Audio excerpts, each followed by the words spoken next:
அனைத்து நேயர்களுக்கும் வணக்கம். இன்னைக்கு நம்ம பார்க்க போற வீடியோ என்ன பார்த்தீங்கன்னா, வைகுண்ட ஏகாதசி தீப வழிபாடு பற்றி தான் பார்க்க போகிறோம். மார்கழி மாதத்தில் வரக்கூடிய வளர்பிறை ஏகாதசியை வைகுண்ட ஏகாதசி என்று கூறுவதுண்டு. அனைத்து பெருமாள் ஆலயங்களிலுமே சிறப்பு வழிபாடுகள் நடைபெறும். சொர்க்கவாசல் திறக்கப்படும்.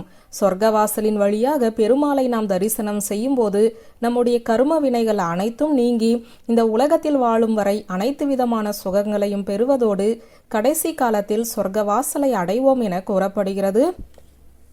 அதனால்தான் மற்ற மாதங்களில் வரக்கூடிய ஏகாதசி என்று விரதம் இருக்காவிட்டாலும் வைகுண்ட ஏகாதசி என்று விரதம் இருக்க வேண்டும் என்று நம்முடைய முன்னோர்கள் கூறியிருக்கிறார்கள்.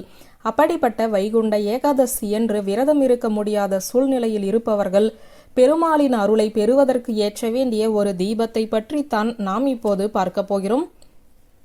எந்த ஒரு சிறப்பான விழாவாக இருந்தாலும் விரதமாக இருந்தாலும் அன்றைய தினத்தில் வீட்டில் நாம் சிறப்பான வழிபாடுகளை செய்வோம்.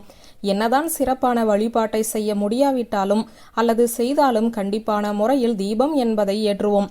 தீபத்திற்கு அவ்வளவு சிறப்புகள் இருக்கிறது.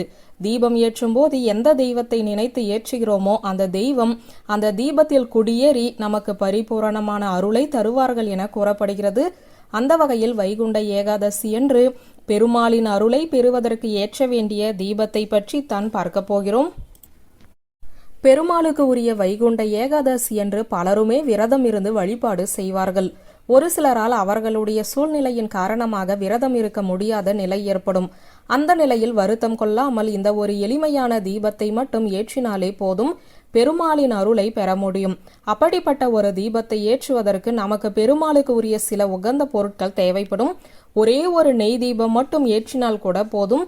ஒரு சிறிய தாம்பாளத்தட்டை வைத்து அதற்கு மேல் துளசி இலைகளை பரப்பிக் கொள்ளுங்கள். அந்த துளசி இலைக்கு மேல் ஒரு அகல் விளக்கை வைத்து சுத்தமான நெய் ஊற்றி தாமரை தண்டு திரி போட்டு தீபம் ஏற்ற வேண்டும். பிறகு இந்த தீபத்தில் ஒரு பொடியை நாம் சேர்க்க வேண்டும். அந்த பொடிதான் மிகவும் விசேஷமான பொடி. இந்த பொடியை தயார் செய்வதற்கு இடிக்கல்லோ அல்லது அம்மியையோ பயன்படுத்தலாம். சற்று அதிகமாக தயார் செய்ய வேண்டும் என நினைத்தால் மிக்சி ஜாரில் கூட நாம் பொடி செய்து கொள்ளலாம். இதற்கு பச்சை கற்பூரம் ஒரு துண்டு, ஒரு கிராம்பு, 2 துளசி இலைகள், ஒரு ஏலக்காய் இவற்றை சேர்த்து பொடி செய்ய வேண்டும். பிறகு இதனுடன் ஜவ்வாது பொடியையும் சேர்த்து கொள்ள வேண்டும். இதுதான் பெருமாளுக்கு உகந்த பொடியாக கருதப்படுகிறது. இந்த பொடியிலிருந்து ஒரு சிட்டிகையை எடுத்து அந்த நெய் தீபத்தில் போட்டுவிடுங்கள். அவ்வளவுதான், பெருமாளுக்கு உகந்த தீபம் தயாராகிவிட்டது. மேலும் இந்த தீபத்தை ஏற்றுவதோடு பெருமாளின் படத்திற்கு முன்பாக ஒரு டம்ளரில் தண்ணீரை வைத்து அதில் சிறிதளவு பச்சை கற்பூரத்தையும் 2 துளசி இலைகளையும் போட்டு வைத்தாலே பெருமாள் மனம் குளிர்ந்து நமக்கு பரிபூரணமான அருளை தருவார். வைகுண்ட ஏகாதசி என்று விரதம் இருந்து வழிபாடு செய்வது என்பதுதான் சிறப்பு. இருப்பினும் ஒரு சிலரால் விரதம் இருக்க முடியவில்லை எனும் பட்சத்தில் இந்த தீபத்தை ஏற்றி வைத்து பெருமாளின் அருளை பெறலாம்.